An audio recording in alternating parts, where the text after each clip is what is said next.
In this episode, I'm being interviewed by Dr. Marie Murphy, and she has a great and very interesting podcast called Your Secret is Safe with Me. And Dr. Marie Murphy is a relationship coach, and she specializes in helping people who are having an affair.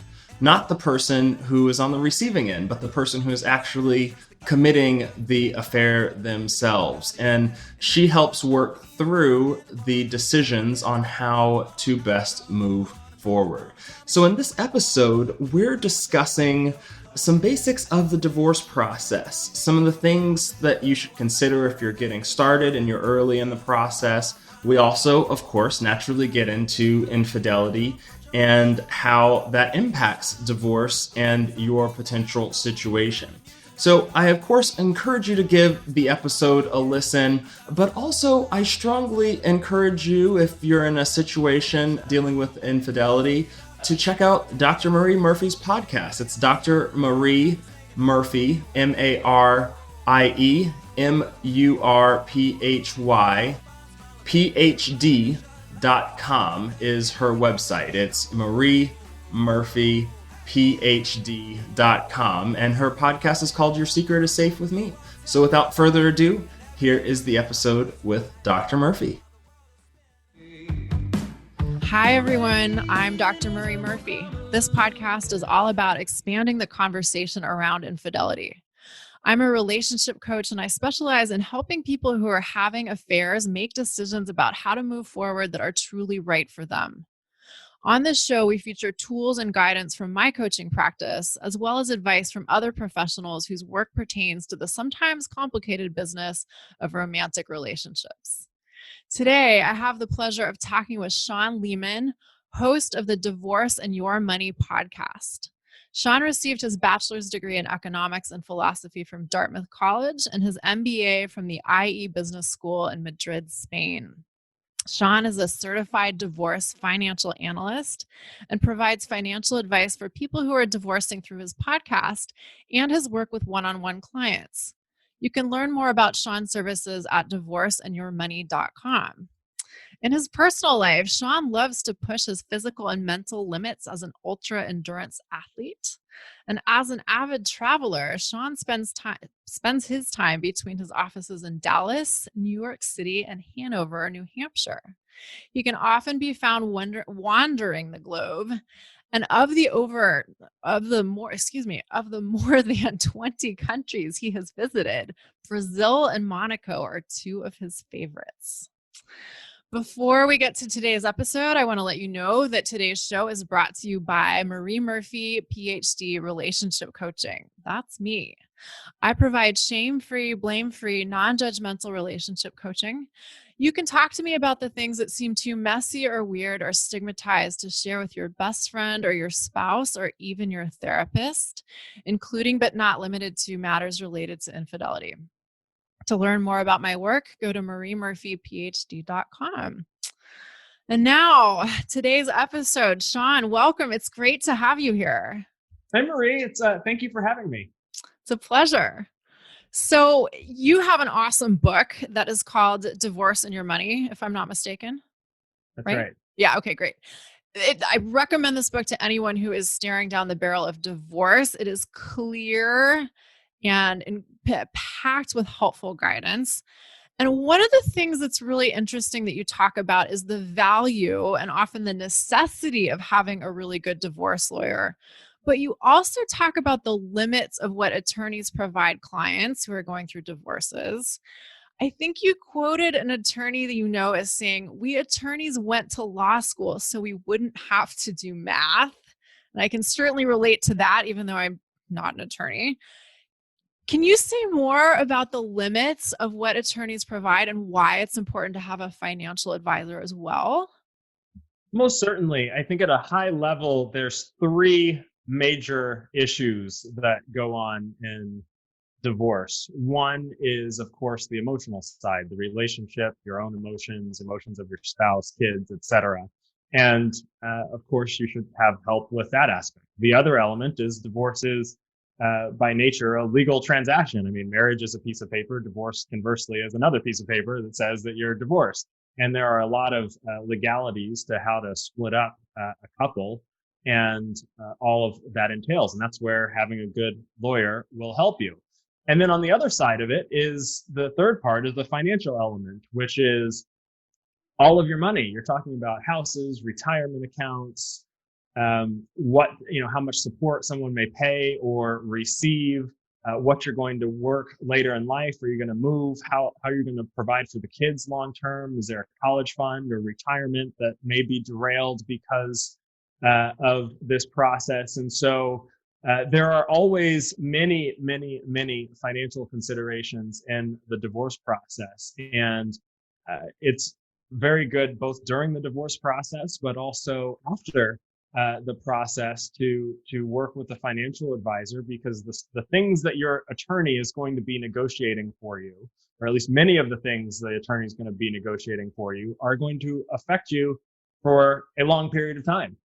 Perhaps many decades. And so getting those key financial pieces right and knowing what you should be thinking about during the process is very important so that you have a good financial future afterwards. Yeah, cool. Now, one of the things that I hear from clients fairly often, which you may hear as well, is their fears around divorce. And often I hear people telling me, well, this isn't the right time for me to get divorced. And when I hear that, it's often because someone is saying that they really just don't want to deal with the discomfort and disruption that will probably inevitably come if they decide to go through with a divorce. And what I always tell people is, look, you have a choice. I mean, you never have to get divorced. Like, even if you're unhappy in your relationship, even if you want to leave your marriage, you still don't have to do anything about that. And I work with people on the emotional side of these kinds of challenges, which is critical. But, often what I find is that folks who are in this position of really resisting the idea of divorce or fearing the idea of divorce, even though they want to leave a marriage, is that they don't really know what all goes into the practical concerns. And so they're intimidated by what they don't know about the practical elements of the process. So one of the things that I found really interesting in your book is that you talk about like why it might be a good time versus a less good time to get divorced. So what are some of the financial reasons why that make a better or worse time to go through a divorce or initiate a divorce, I guess? It's one of the hardest questions and issues to deal with is when to start this process. I mean, there is a lot that goes into ending a relationship.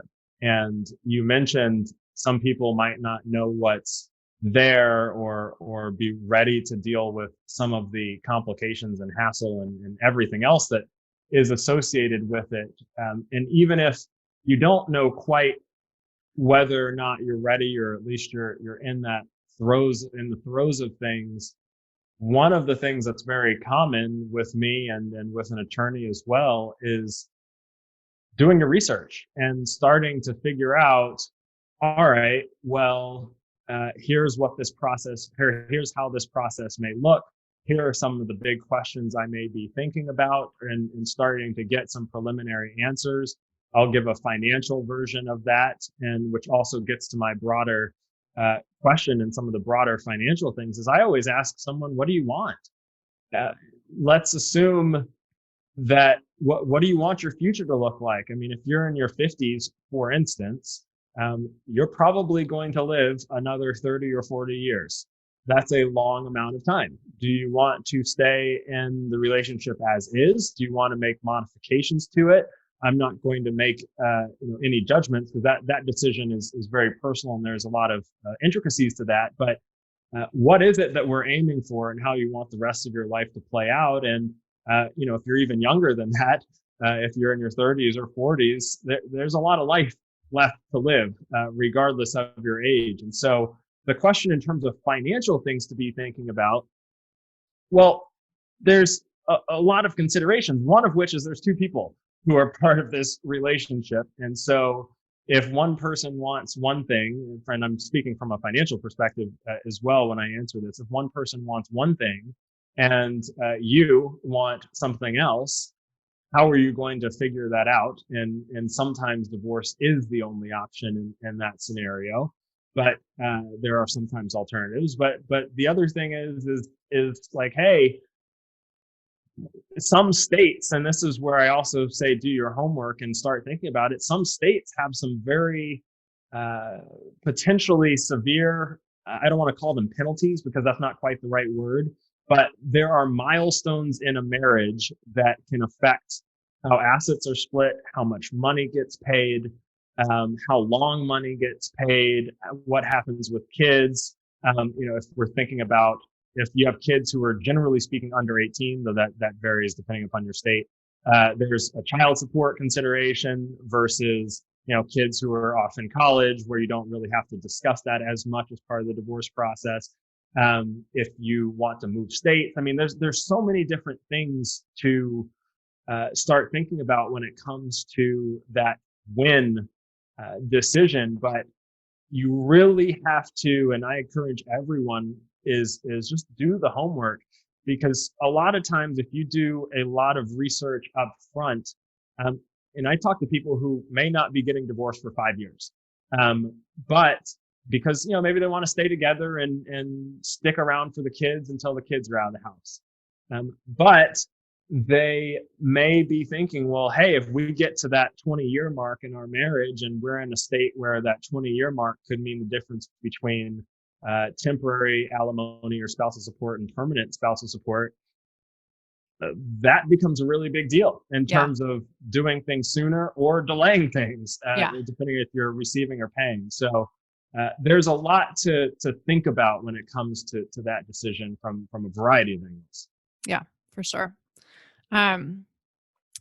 What so what do you say to people who come to you who really want to be done with their marriage and done with their spouse, but their circumstances are such that it might not really be an ideal time to go through with the bureaucratic process of divorce?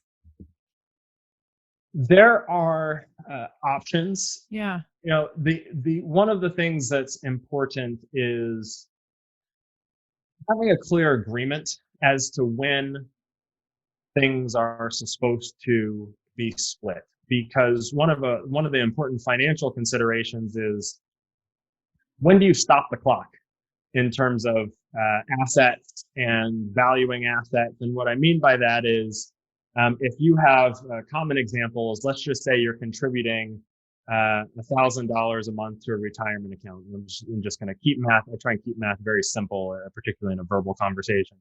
Let's just say you're contributing $1,000 a month to a retirement account and you're married. Well, 500 of that 1,000 is going to probably be your spouse's property when you split. And so if the clock is perpetually ticking, then you're continually contributing assets to that marital pool. Mm-hmm. But if you come up with a separation date or separation agreement, or work out some logistics with your spouse, if it's possible. It's not always possible to do so without filing. You may be able to save yourself some funds in that category. And sometimes people do that for years. But it's very much a question of when does the clock stop? Because a lot of times the clock keeps running. And from a financial perspective, if you're getting a big bonus at the end of the year, or this at the early phase of a new year, or if an asset's about to appreciate, or if you're, I know this is kind of a slight tangent, but if you're getting an inheritance or a big gift, inheritance are generally excluded, but making sure that you handle those things properly is very important from that perspective as well. Yeah. So what it sounds like you're saying is, like, even though you may have all kinds of emotional reasons for avoiding the divorce process, or, delaying, I guess you could say, the divorce process, there may be some very sound pragmatic reasons for being proactive rather than resistant to acting. Yes. And I'll also give a kind of a weird one, but it actually affects a lot of people, which is, what people's work schedules are, not work schedules, but actual jobs.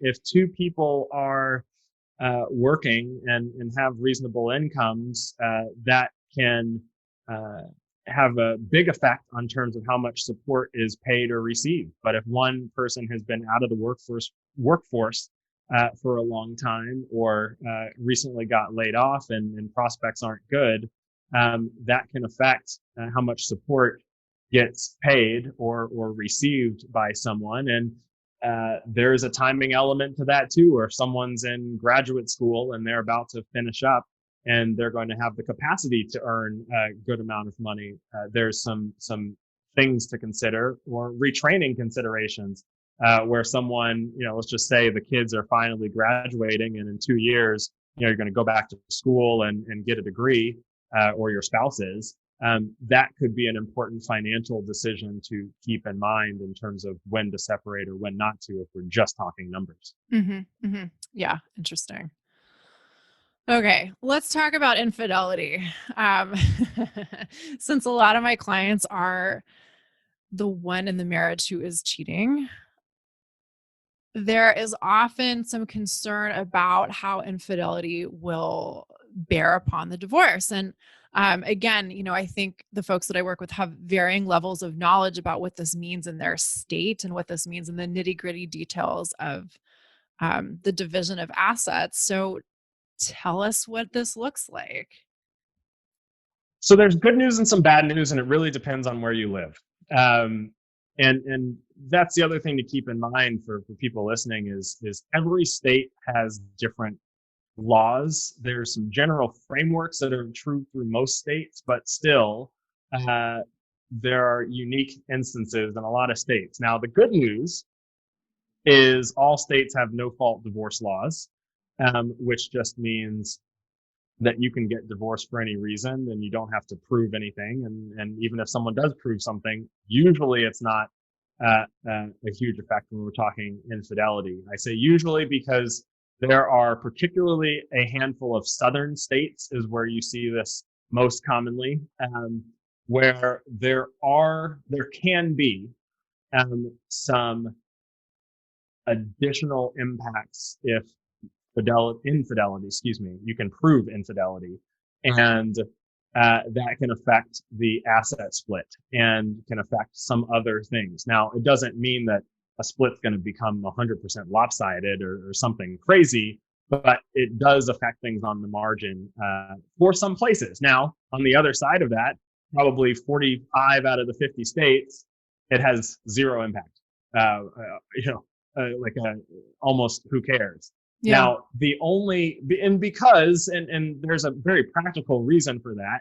And the reason is, up until 20 years ago, roughly, and of course this evolved over time, over a longer period, but if you had to prove infidelity or disprove infidelity, that was a huge part of the divorce process. Yeah. I mean, many, many thousands of dollars and hours and time were spent, in the 50s, 60s, 70s, and 80s, and to some extent the 90s, of who did what, and trying to prove that, and that adds on top of everything else that happens in divorce another layer of complication. And so that's a lot of legal discovery. Yeah, so there was a movement that every state was basically like, this is not a productive use of court time, and we're just going to say you can get divorced for whatever purpose rather than having to prove it.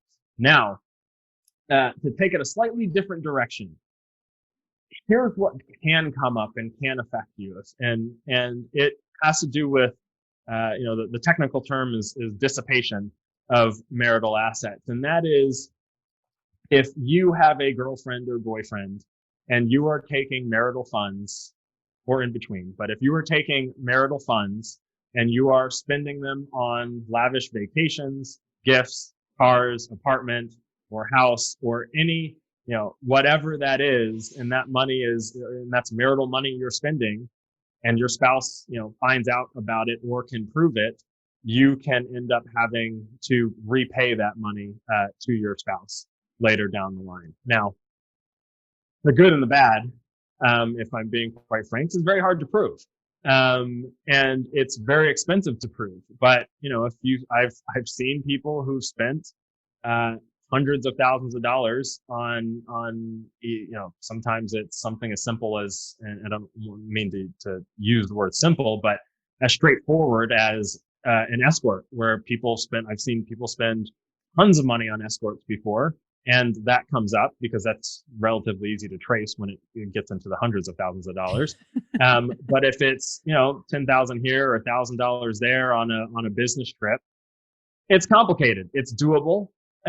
But there comes a point too in this whole process with anything in divorce where it's like, hey, is it really worth getting a forensic accountant to find, is it worth spending $20,000 on a forensic accountant just to find $20,000 in money that may or may not have been spent on an affair? So there's intricacies to it, but it is something to be aware of, that if you are spending a bunch of money on an affair, or another version of it, I know it's a little bit outside the context of your expertise, but if someone's a big gambler, that's another version of dissipation of funds, and they're just going to Vegas every weekend and blowing lots of money. Same idea. Is infidelity, is you can get penalized for that in part of the divorce process. Interesting. Yeah, that makes sense.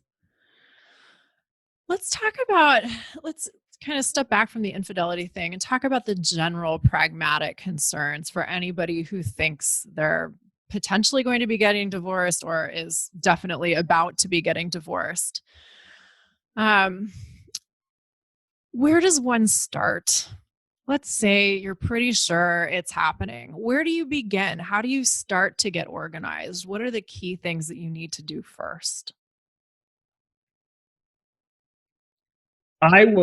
There's a few things. The two main things I would do. One is, regardless of how this process goes, get all of your financial documentation together that you have access to. Tax returns, just your home information, your retirement account information, bank accounts, whatever you know of that you have from a financial perspective, get it. Because it's going to come up as part of the divorce process. And if you don't necessarily have it, because I work with a ton of people who may not have been involved in the finances, while you're still under the same roof or somewhat under the same roof or have access to things, put as many clues together as you can, because that can be very helpful for you further down the line. The second thing I would do is consult with an attorney. Because now an attorney is going to ask for all the financial information, which is why I say gather that first. Yeah. But you're going to want to make sure that, and there's a lot of discussion about attorneys and what the appropriate attorney is and who you should pick for your situation.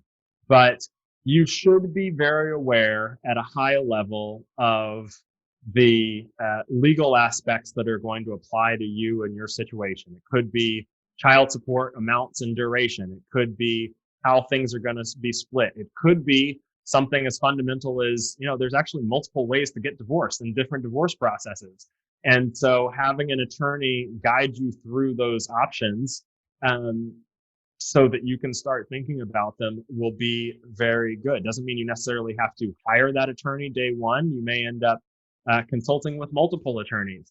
But you do need to understand the basics of what you're looking at and going to be dealing with, so you can prepare yourself for what's to come. Because it's going to be for most people, a long, a difficult, a challenging process. And the other thing to be considering about all of that is, like to say, divorce is going to be over one day, and you're going to be living alone or separately or in a new form. And so if I would add a third thing to that, it would be to start formulating what that life looks like in a post-divorce world, so you can make the right decisions now to set yourself up for the future.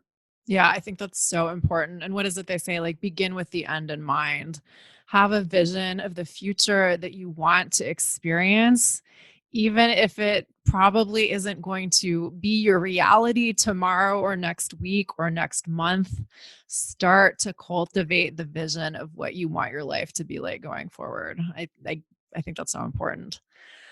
Let's And talk. just one little small actually addition to that, sorry to cut you off, No, is please. I think, I mean, that is one of the most important things is I'd say, I mean, I talk to people every day across the country about divorce issues. The question I ask pretty much 100% of the time is, what do you want? Like, what do you want your life to look like? Yeah. I can't, I mean, I can provide some commentary here and there, but ultimately you're going to be living your life. And we just want to make sure that all parties, be it therapist or emotional, legal, and financial that we mentioned before, are guiding you in the right direction given what you want. Yeah, totally. And I don't know if you encounter this with your clients, but something that I see fairly often is people have a pretty good idea of what they don't want. They're pretty well aware of what isn't working for them. But the vision of what they might want instead is often pretty underdeveloped. And I see all kinds of reasons for this. Like people have like lived for decades believing that they have to do things in a certain way, or that it's not really okay for them to pursue their own desires, or that it's selfish for them to want things other than what their, partner or soon to be ex-spouse thinks they should want, etc. Do you see that too? Unquestionably. Yeah. And deciding what you want is not an easy, I mean, that's not an easy thing, and that's beyond my expertise. But what I do tell people, and I have this conversation multiple times a day, every day, is I say, give me your top three things you want, and give me your bottom three. What are the three things you don't want? Yeah. And let's just start with that, and we can figure out the rest later. But that's because I'm just very quantitative, and I can't help you through all of figuring that out. But give me three things that we can work towards and three things we should try and avoid, and we'll go from there. Yeah, I love it. That's a nice concrete starting place. I, of course, am very qualitative. And one of the things that I do with clients is help figure out what they actually want. Like, what would you choose? What would it be like if it were possible for you to believe that it's okay for you to want things and that you can want whatever you want? And that's like part of the joy in the work that I do. But quite frankly, like for a lot of people, that's hard. And that is where more of the work ends up being than actually the nuts and bolts of like getting through a process like divorce, where there are like specific things that you have to take care of. And it's great. I mean, in a sense, it's challenging to change your conceptions of what's possible for you and what's possible in your life. Getting beyond our self-imposed limits can be quite a task, but it's so worth it. And I mean, I'm sure you see this too. I'm sure you see people like coming out the other end of the divorce process and surviving and thriving in ways they never could have imagined. Everyone is going to come out of the other end of the divorce process, and which is great. Like that's one of the most encouraging things. Is I always joke, but I'm dead serious with people. Is like the day we never speak again is a great day because because you're done with your divorce process and you get to live the rest of your life. Yeah. But also because of that is you are going to be forced to deal with the nuts and the bolts, and you just have to deal with them. There's an element of not facing reality, or at least not wanting to, because it's very, very difficult. I'm not saying it's easy. And it may take a lot of time to wrap your head around what's going on, sometimes years. But at a certain point, divorce papers are going to be signed. You're going to be living your independent life. You're going to have to deal with them. So, do it sooner over later is just the way that I always put that. Yeah. Yeah. I love that you emphasize like, at some point or another, you just have to accept that this is reality, however unexpected or painful or inconvenient it may seem. Yeah. All right. Let's talk about what you mentioned a little while back about the actual options for the divorce process. What are your options? How are the ways that you can go through this? What are the different ways that you can approach this? There's a lot of different options in the divorce process, but what it really comes down to, and I'll give you a few examples, but what it really comes down to is how much you and your spouse are willing to work together without added conflict, right? There's no question that you're getting divorced for a reason. I understand that. Everyone understands that. The real question is, are you civil or and reasonable given that situation, or are you going to make this an all-out fight? And to the extent possible, I strongly encourage people to be civil. It's not always possible. There are plenty of very difficult situations. But if you are civil, you have you have different options. So there are versions, an extreme case, if you're civil, you don't have a lot of assets, you don't have kids or complicated custody issues to worry about, then you can actually do a lot of the divorce process yourself. And what that looks like is you and your spouse sit around the proverbial kitchen table. You work out what's going to happen. You can do it online or go to an attorney and just say, draft it up for me. And it gets drafted from an attorney or a paralegal. You have your agreement, you move on, and that's all there is to the process. And a percentage of people do it that way. There are collaborative divorce processes and mediation processes where we're a little bit different, but the short answer is the short version is with an attorney, with a neutral party. You and your spouse keep it relatively civil. You put all your cards on the table. It could be one session. It could be multiple sessions, depending upon the technicalities of the process that you're going through, where you all work it out on a room or these days via Zoom. And the Zoom room. You can do a Zoom mediation with a neutral third party or an attorney and be a collaborative divorce process or a mediation process and work out all the issues, and then someone translates that and takes it and creates an agreement.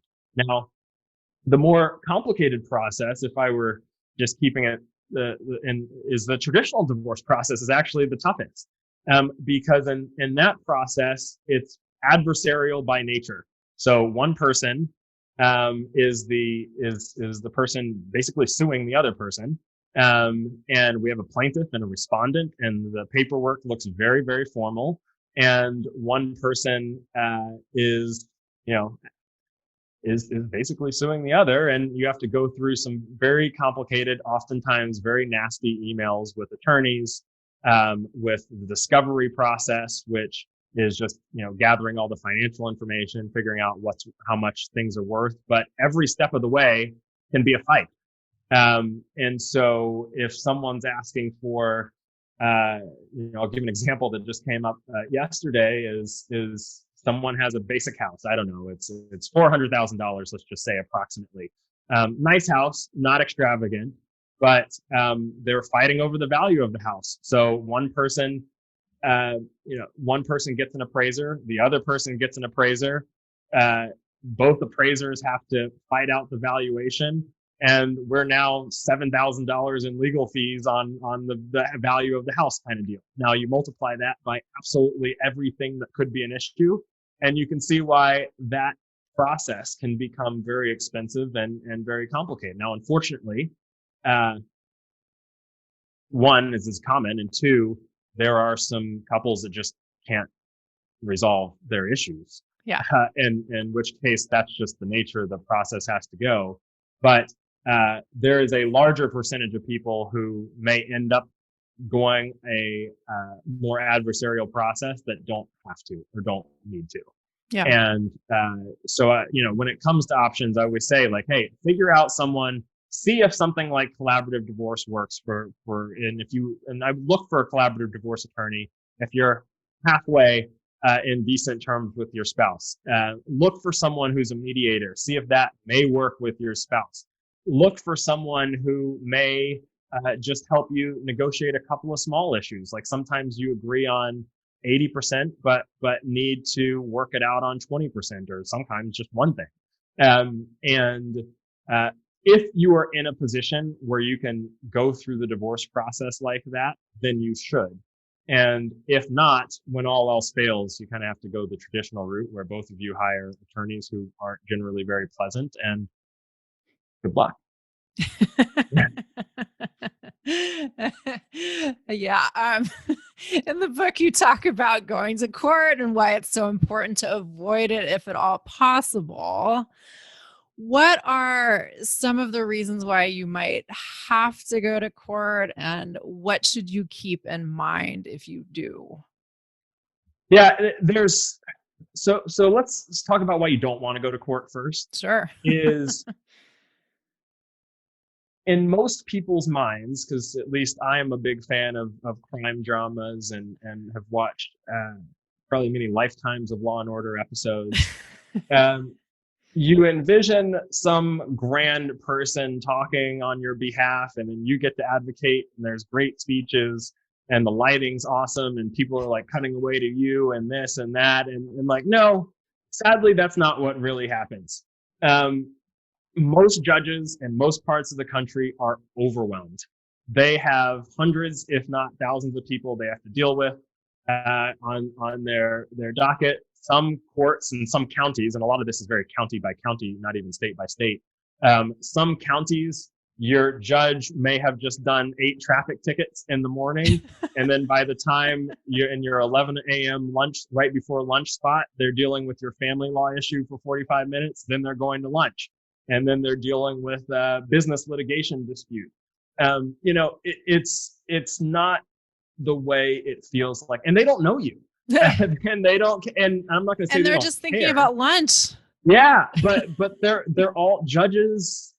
Are just people like us. They have a very important responsibility, but they aren't going to necessarily be able to get into every little detail of a case and your life the way that you think they will. And they have hundreds of other people to deal with. And not all of them, and like every profession in the world, there are great judges, there are bad judges. There are great judges who have bad days. There are judges who like men. There are judges who don't like men. There are judges who like a woman in a blue dress. There might be a female judge who doesn't like women who wear blue dresses. Like, who knows? Yeah. And so it's not as fair as people Neutral. may think it as, and neutral, right? Yeah. Exactly as you may think. Yeah. But all that said, is sometimes you have to go to court if you can't resolve things on your own. One of the things that happens is that as every state has their own divorce process, you get assigned a judge. And a judge may ask, and it depends on your local divorce process, which is another reason to make sure you work with a good attorney. But part of the divorce process is let's have a preliminary hearing or preliminary meeting on one of these 2 things or 3 things or whatever, where the judge might say, so you might show up with your attorney and you present the issues, and the judge will say, okay, well, we're going to set a trial for 4 months from now, but you're expected to have mediation in advance or blah, blah, blah, blah, blah, and we'll set some conditions to get there. And he or she will say, well, I hope you don't actually show up in 4 months. You should get this resolved beforehand, but we have this court date as a backstop. Or a judge may say, oh, we need to make a ruling on a temporary support issue. So if there's some child support or spousal support that needs to be paid pending the divorce finalization, and when I say pending the divorce finalization, that could be a couple of years in many cases, then that's why you might be going in front of a judge. But the real goal is, if you can avoid it, avoid it. But it is necessary in some points, and you'll need to be prepared if that is just part of your process. Yeah, sure. Were there any other options for the divorce process that we didn't touch on that you wanted to? Those are the main ones. I mean, Okay. Broadly speaking, you can negotiate yourself or with partners, or just fight it out every step of the way. Yeah. And now there's different ways you can negotiate it, be it do-it-yourself divorce or mediation or collaborative divorce, or, in some places even arbitration. But or even just around the kitchen table, as I said, you can do those, or you just say, let's fight. Sure. Yeah. You talk about something in the book that I think is so important, not only when it comes to divorce, but in terms of any challenging situation in life. And that is figuring out what your least bad option is, or your least bad options are. Can you say a little bit about what you mean by that and why it's so important? Yeah, look, there is, and we touched on this a little bit before, there is a reality. And in my version of this, which is why I like numbers, sometimes there's only so much money to be split. You may look back and say, oh, I wish we had more here, or I wish we saved more, or I wish we didn't take this really expensive vacation every year, or whatever your wishes may have been, or he should be paying me more, she should be paying me more, or the system isn't fair because of X, Y, and Z. So, I mean, that doesn't get us anywhere. You can complain all you want, you can wish all you want, but if you have, and I'm just going to make up this number, if you have $100,000 to split, and 50 is going to go to one person and 50 is going to go to the other person, then that just is. You can't say, well, I wish we had $350,000 to split. Like, It's I not wish you did hopeful at too. this point, people. Yeah, I wish you did too. But the reality is this. And so you need to make sure, and one of the biggest things I have been conversations about is just accept reality. Like, there are sometimes only 2 or 3 options in this process. They might not be great options. They may not feel fair to you. They may not feel good to you, but if these are the only options and this is how things are going to play themselves out, you're going to have to just make the best one given the circumstances. Yeah, for sure. This is something that I talk with people about all the time, whether it's related to relationships or job stuff or other life stuff. There is so much freedom that comes from realizing that some things in life are non-negotiable, but no matter what, you get to choose how you respond to those non-negotiables. And it's weird because we want, and by we, I mean like collectively, people tend to want external circumstances to change so that we can feel happier. But that's not how it works. It's just not the way it is. That's not the option. The option is to change our internal response to the things that exist out there.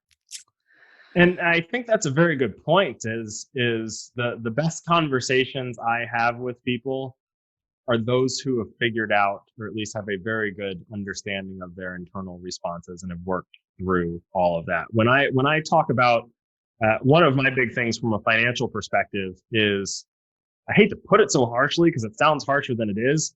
I don't care how you feel. I just want you to make the right business decision given the circumstances, and you should treat this like you're the CEO of your life, because you are. And there's some numbers and there's some money that has to go here or there, or not go here or there. I don't care if you like it or dislike it. It is the reality.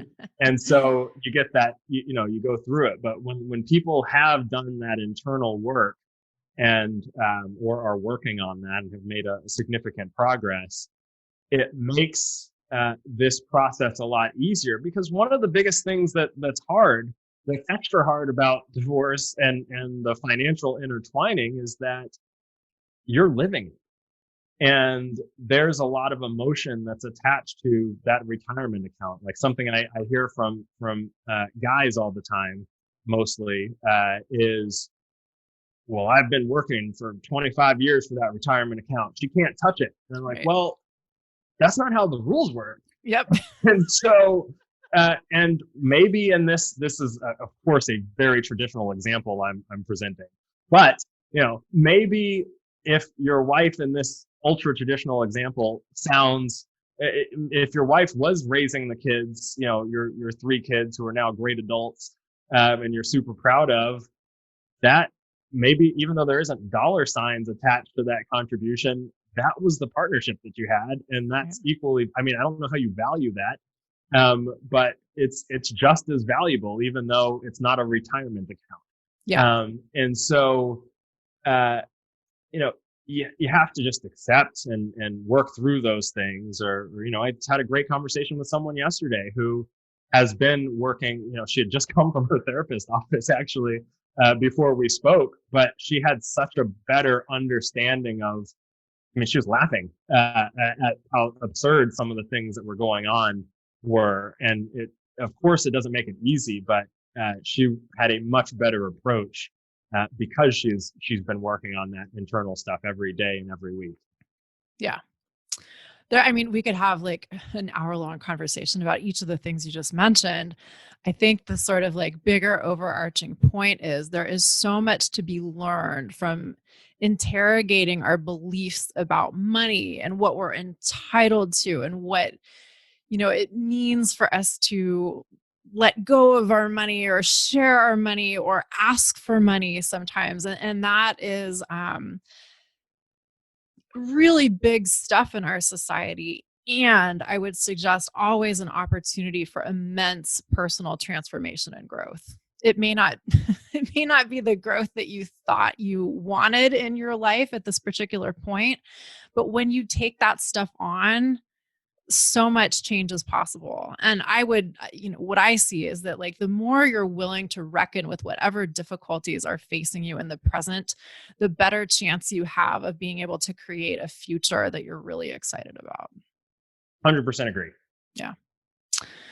All right, Shawn, as you know, this show is all about expanding the conversation around infidelity. So I would love it if you could tell us about a time when you have been unfaithful to someone, maybe yourself, maybe another person, or to something.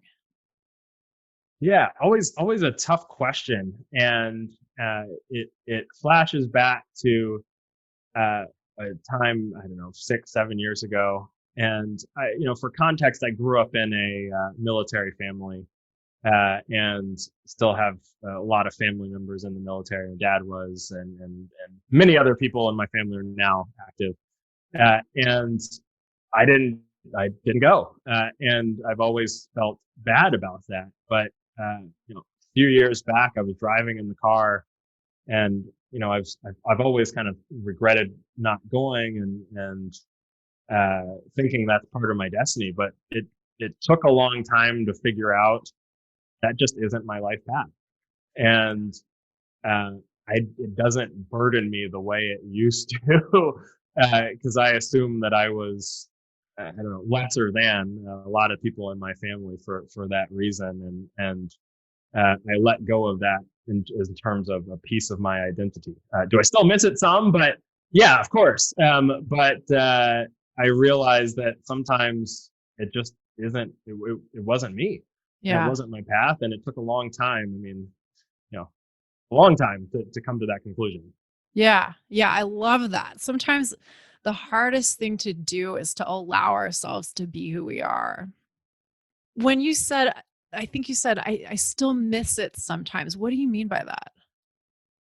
It's hard to describe without being around me a lot, but I there's an element of me that I love a lot of parts of the military. Some of those are just being proud American, but also some of those are, I like the challenge aspect. That's why I like the endurance. You mentioned very briefly at the beginning, the endurance athletes. Um, I find it incredibly inspiring, the people who sacrifice everything, and not necessarily death all the time, but are willing to put in every ounce of energy for a cause. Or that cause could be the person next to them. That cause could be the country. That cause could be their family. But those who give it all, or at least willing to sacrifice some discomfort in something greater than them. And so any way I can get a small piece of that makes me feel, and it is always just going to be a small piece, unfortunately in my case, but just tasting that is something that I try to replicate in my life as often as I can. That's so cool. That's something we could talk forever about too. But I bet you engage in elements of that in your work in all kinds of ways. Maybe some that you recognize and some that maybe you don't. Yeah, no, that is an interesting conversation that I have never thought about before. So I would be, that would be something to think about. Yeah. Yeah. All right. Well, we'll save that for another time, I guess. Reluctantly, we'll put Next that on time. the table. Shawn, reminds everybody where they can go to learn more about you and your work. Sure. Everything is at divorceandyourmoney.com, or if you ever just search Divorce and Your Money, you'll see lots of resources. Both I have a free podcast, a book, and lots of other just information that you can find just by searching Divorce and Your Money. Awesome. Thanks everyone for listening. If you enjoyed today's episode, we would sure appreciate it if you would go on over to iTunes and rate and review this show. Thanks so much for listening. And Shawn, thank you so much for being here today. Thank you for having me. I really enjoyed it. Awesome.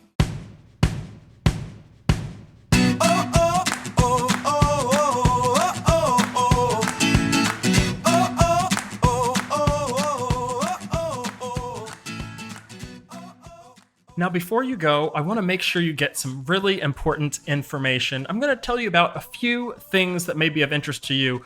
First, as a favor, is if you could leave a review. If you're on the iTunes store, leave a review on iTunes, or if you search Divorce and Your Money on a website called Trustpilot or on Google, you can leave a review there. It's quick, it's anonymous, it only takes a few seconds, and I really, really appreciate your feedback. I have lots of reviews on iTunes and on Trustpilot, and I appreciate hearing your stories. Also, on divorceandyourmoney.com, you can get lots of great information. Of course, you can book a 30-minute strategy session directly with me. There's two types of strategy calls you can book. Just a normal strategy session, which we discuss the questions that are most pressing to you, regardless of where you are in the divorce process, be at the beginning, towards the end, or in the middle. Doesn't really matter. There's lots of great information we can cover during that strategy call.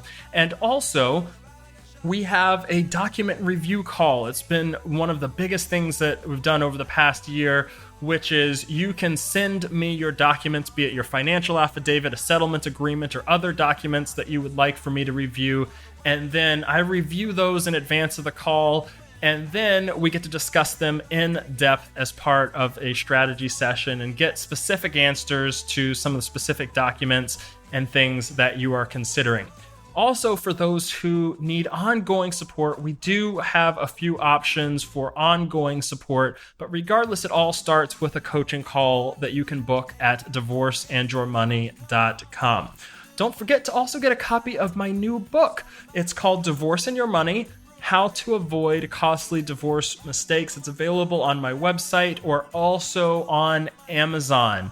You just look me up and make sure you get the new edition. It is filled with excellent information regarding the divorce process, and I know that you will find it helpful. And once you've read the book, be sure to leave a review. That really helps me. I appreciate your feedback, and it also helps other people as they try and find this information. And finally, last but not least by any means, is on the store at divorceandyourmoney.com. If you click on the store button, you can get access to the full archive of podcast episodes. There's over 200 episodes, and what's great about the store link is that the episodes are organized in neat buckets.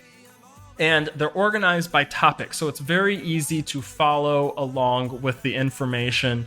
And it is easy to pick out the key topics that matter most to you. And you can get all of those podcast episodes in the store. Thank you so much for listening. I'm your host, Shawn Leamon, M.B.A. and Certified Divorce Financial Analyst. Take care.